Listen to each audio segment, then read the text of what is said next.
Nogometaši Lokomotive na prvenstvenu pobjedu čekaju još od 17. kola i slavlja nad hrvatskim dragovoljcem od 3-2, a čekat će i nakon ovog ogleda protiv Splita, koji nije ponudio pogodke uzbuđenja malobrojnim gledateljima na Maksimiru. Iako je bio upitan u domaćim redovima, svoje mjesto u početnom sastavu pronašao Ata. Prvi dvoboj ovih suparnika u jesenskom dijelu prvenstva završio je slavljem Splita s 1-0, a strilac tog pogotka Ante Vitajić kao i Predrag Šimić izostali su zbog žutih kartona sa ovog ogleda. Prvu prijetnju domaćih vidjeli smo u 3. minuti. S lijeve strane ubacio Musa, a glavom zaprijetio Bule. Stvaralačku pauzu aktera na terenu prekinuli su domaći u 22. minuti pokušajem Dode. Minutu poslije, nakon slobodnog udarca Pehara, glavom je loptu prenio Milović, ali bez veće opasnosti za Mitrovića. Tako se na poluvrijeme otišlo netaknutih mreža i lošom nogometnom predstavom koja nije mogla zadovoljiti gledatelje. U nastavak susreta ušlo se bez izmjena na obje strane. Domaćini drugu dionicu otvaraju prigodom u 48. minuti Nina Bule, ali njegova lopta odlazi pored gola. Uzvratili su gosti 4 minute poslije preko Golubovića. Njegov pokušaj odlazi iznad vrata. U 56. ponovno gosti prijete. Vidić je pokušao snažno iz velike daljine, a Mitrović izbacuje u korner. Na drugoj strani u idućem napadu slijedi odgovor Lokomotive preko Dode. Ipak u tom je udarcu nedostajalo preciznosti.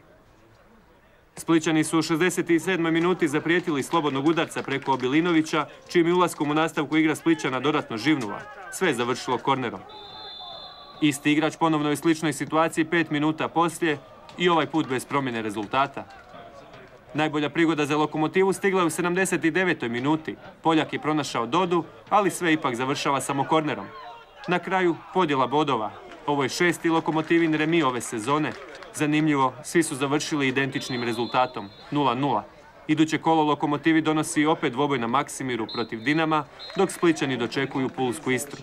Mislim da mi možemo biti zadovoljni s ovim bodovanjem svojim na gostovanju. Međutim, sigurno da mi nismo igrali onako kako smo u prijašnje 4 utakmice odigrali.